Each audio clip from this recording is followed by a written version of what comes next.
तो आपको आज करेंगे राधा कृष्ण दमानी। 1954 में आपका जन्म हुआ।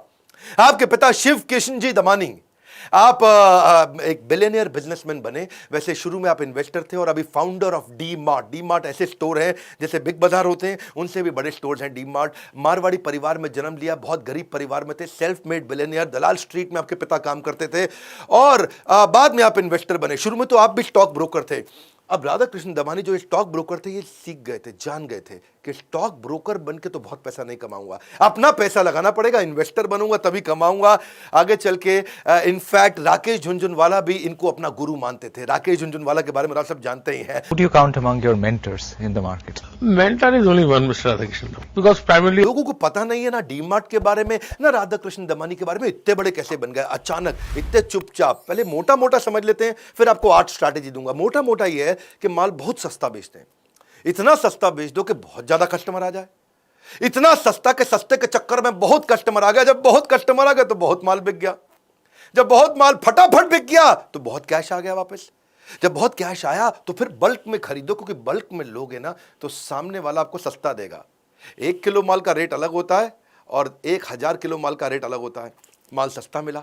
जब माल बहुत सस्ता मिला तो सस्ता मिला तो फिर दोबारा सस्ता बेच देंगे। दोबारा सस्ता बेचे तो मतलब इतना डिस्काउंट, कस्टमर बोले भैया इतना डिस्काउंट, फिर कस्टमर फिर से बहुत ज्यादा आया, फिर वही हुआ ना, बहुत ज्यादा बिक गया और बहुत सस्ते में मिल गया। इसी मुद्दे के चक्कर में डी मार्ट जबरदस्त होता चला गया। इसको 8 स्ट्रैटेजी में डिटेल में समझ लो। बिजनेस सीखने में इंटरेस्ट है ना, तो कैसे इतना अमीर आदमी में बनता है उसको पकड़ते हैं। पहली चीज, इनके फंडामेंटल स्ट्रॉन्ग थे, क्योंकि ये इन्वेस्टर फ्रेटर्निटी से थे।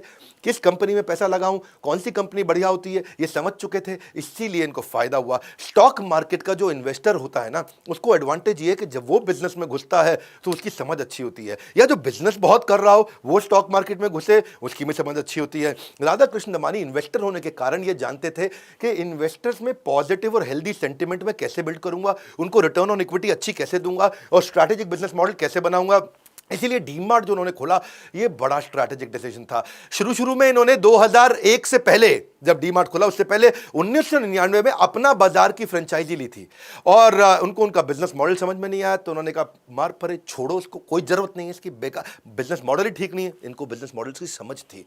फिर ये चले गए असल में यूएस। वहां जाके वॉलमार्ट को समझ में आए डिटेल में, खूब वॉलमार्ट को सीख साख के भाई दुनिया की इतनी वैल्यूएबल रिटेल कंपनी कैसे बनी। इंडिया आए और अपनी हाइपर मार्केट चेन खोल दी, डी मार्ट।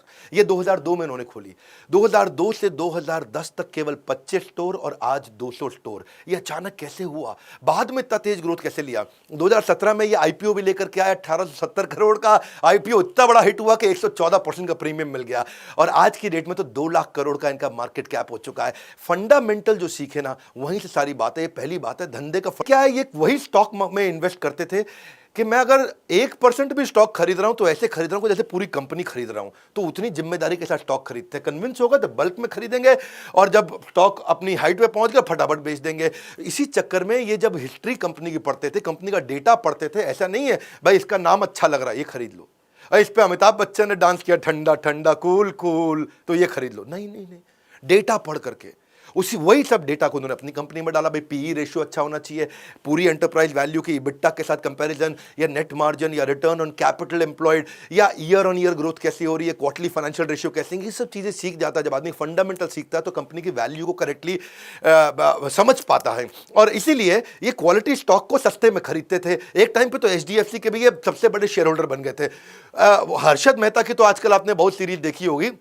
हर्षद मेहता के टाइम पे वो स्टॉक प्राइस को बढ़ा करके बेचता था, तो इन्होंने उस टाइम पे उसको उल्टा कर दिया। इन्होंने क्या किया, रिवर्स किया। उसको बोलते हैं शॉर्ट सेलिंग। इसके ऊपर कभी किसी दिन आराम से डिटेल में बताऊंगा कि नॉर्मली क्या होता है। हम शेयर खरीदते हैं, जब उसका भाव बढ़ता है तो बेचते हैं। इन्होंने उसको रिवर्स कर दिया। ये समझ गए थे हर्षद मेहता भाव बढ़ाया जा रहा है।